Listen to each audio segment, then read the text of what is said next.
Hey guys, welcome back to Church Talk. We're talking about everything involving the local church. My name is Rob, and today I'm going to be going over 5 simple tips for worship pastors.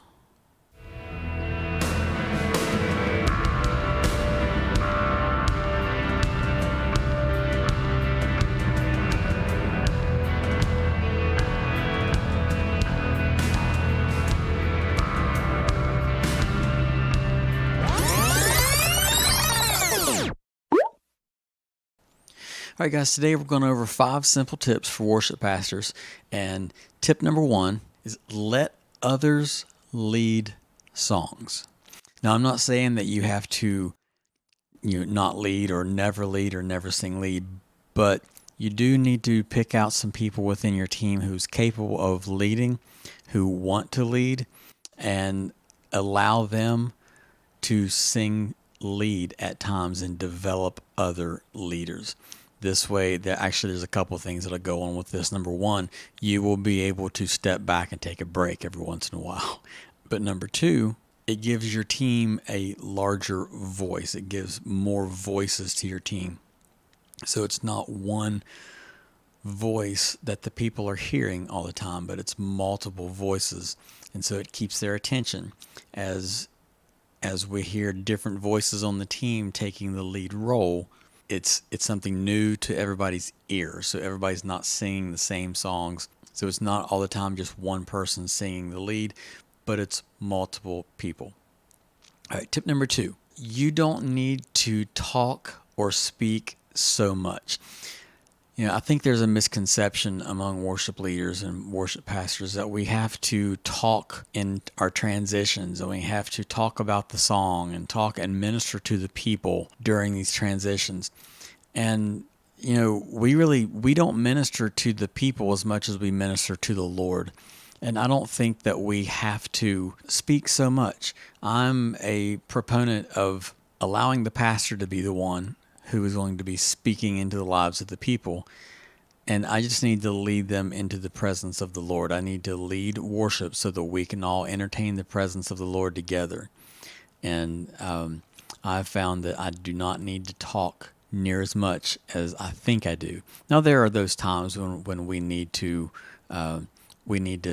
speak and we need to exhort and so forth. But I think overall, we don't need to talk as much as we think we do. Tip number 3. Tip number 3 is really easy. It's just start on time.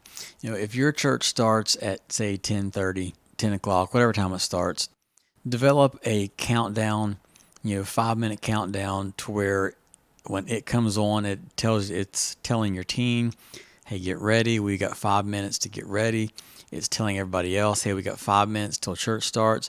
And when that countdown hits 0, get started. If people are still up, if people are still, coming into the sanctuary, and you're thinking, we want to wait on everybody to get in, don't wait on them to get in. When it's time to start, go ahead and start. Now, what we've done, we've implemented a countdown like I was mentioning, but we also have just an opening song to where it's just that call to worship type of song.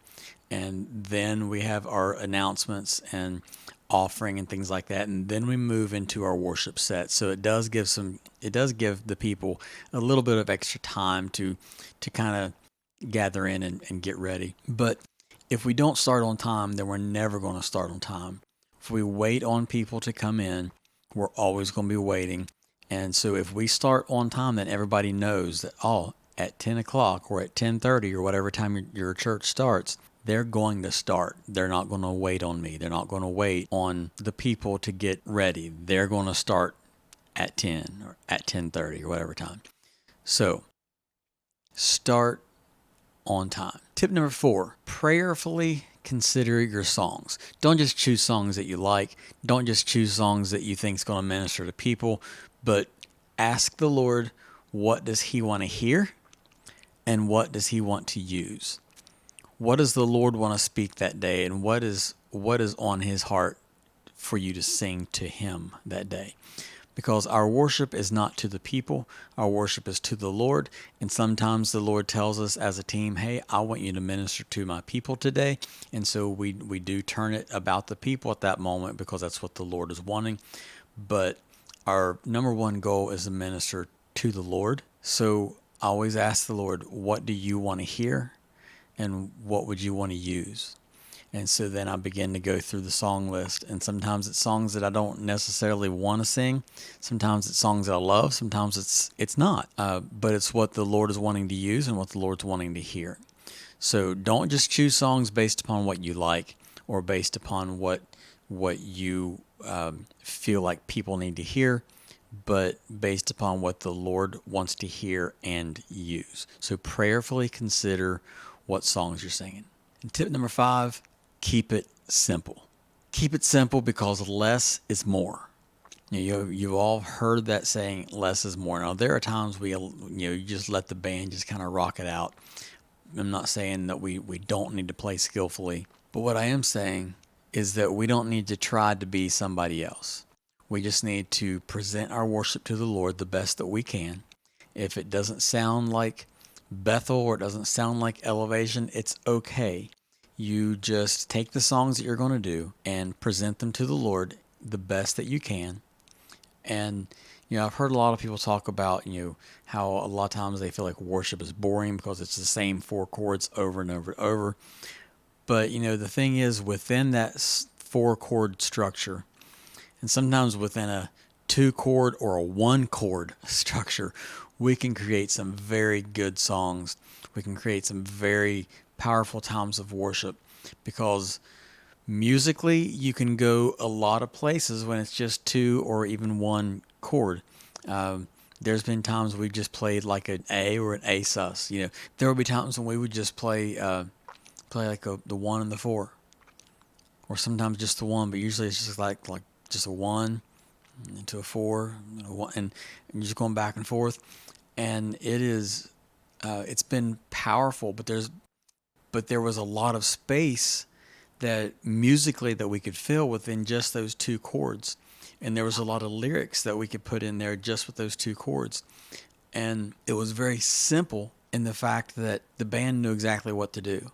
They weren't concerned about what chords coming up next, or where's this transition, or whatever. We were just flowing in the moment, and we're just playing those 2 chords back and forth. Like say, sometimes people say, that 4-chord progression is boring. But the thing about leading worship is that you go into a 4-chord progression and you can go anywhere you want to lyrically, vocally, giving glory to the Lord, praising, worshiping, and your band can easily follow along with what you're doing because the chords are the same. I know there's a lot of bands out there that they use MDs, and they're very talented musicians, and they think the 4 chords is boring. But to your congregation, they don't hear what you're hearing. They don't hear the same way that a musician hears. Sometimes that 4-chord progression to them is easy. And so when we do something simple, we keep things simple, people will join in. When we get complex, people will stop joining in, and they will just stop and listen. They'll have a good time. They may raise a hand. They may clap a little bit. They may tell you awesome job at the end, but did they really engage in worship? No, there's times for that. There's times for complex things. I'm not saying that we shouldn't ever get into a complex style of music or a complex run of music. But overall, I think if we just keep things simple for the most part. Guys, I hope this video has been some value to you.